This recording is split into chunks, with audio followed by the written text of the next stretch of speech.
Hi friends, இந்த video வந்து நம்ம என்ன பார்க்க போகிறோம் அப்படின்னு கேட்டிங்கன்னா, இப்போ வந்து நம்மளோட இந்திய வீரரான ரவிச்சந்திரன் அஸ்வின் வந்து கங்குவா திரைப்படத்தை பற்றி பேசியிருக்காங்க அப்படின்றது இப்போ வந்து ஒரு ரிப்போர்ட்ஸில் வந்திருக்கு. இந்த ஒரு விஷயம் வந்து இன்டர்நெட்டில் ரொம்ப ரொம்ப ட்ரெண்டிங்காக போயிருக்கு அப்படின்னு சொல்லலாம். ஸோ நம்மளோட கங்குவா திரைப்படம் வந்து நவம்பர் 14 செம்ம பிரம்மாண்டமாக ரிலீஸ் ஆன திரைப்படம். ஸோ இந்த திரைப்படம் வந்து ரசிகர் மத்தியில் செம்ம பெரிய ஒரு எதிர்பார்ப்பு ரிலீஸ் ஆச்சு. ஏன்னா அதற்கு முக்கியமான காரணம் இந்த திரைப்படத்தோட ப்ரொமோஷன். ஸோ அதுக்கப்புறம் வந்து ரசிகர்களுக்கு படக்குழுவினர் கொடுத்த பெரிய பெரிய கூஸ்பம்ஸ் மூமெண்ட்ஸ்லாம் இருக்கும், ட்விஸ்ட் இருக்கும், டேர்ன் இருக்கும், வாயை பொளந்து பார்க்க போகிறீங்க, இந்த மாதிரி ஏகப்பட்ட விஷயங்கள் வந்து அவங்க வந்து சொல்லியிருந்தாங்க. அதனாலே வந்து ரசிகர்கள் செம்ம ஆவலாக காத்துக்கிட்டு இருந்தாங்க. அண்ட் இந்த திரைப்படம் வந்து பீரியாடிக் ப்ளஸ் நம்ம ப்ரெசென்ட்டை கனெக்ட் பண்ணுறதுனாலே வந்து இந்த திரைப்படத்துக்கு எக்ஸ்பெக்டேஷன்ஸ் ரொம்ப ரொம்ப அதிகமாக இருந்துச்சு. ஆனால் வந்து இந்த திரைப்படம் வந்து ரசிகர்கள் எதிர்பார்த்த அளவுக்கு வந்து பூர்த்தி பண்ணலை அப்படின்னு கண்டிப்பாக சொல்லியே ஆகணும். ஏன்னா வந்து ரசிகர்கள் ரொம்ப பெருசாக எதிர்பார்த்துருந்தாங்க. ஆனால் வந்து இந்த திரைப்படம் வந்து அந்தளவுக்கு ஓடலை சரியா அப்படின்னு கண்டிப்பாக சொல்லியே ஆகணும்.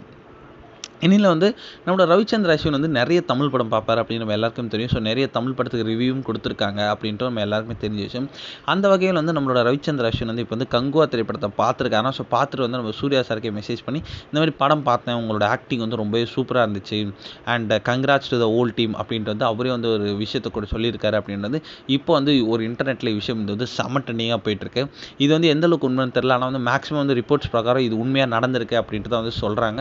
ஸோ இது வந்து நம்ம ரவிச்சந்திரன் அஸ்வினோட ஸோ நம்மளோட தமிழ் சினிமாவோட அவரும் எவ்வளோ விரும்பி பார்ப்பாரு அப்படின்றத இதில் வந்து காமிக்குது.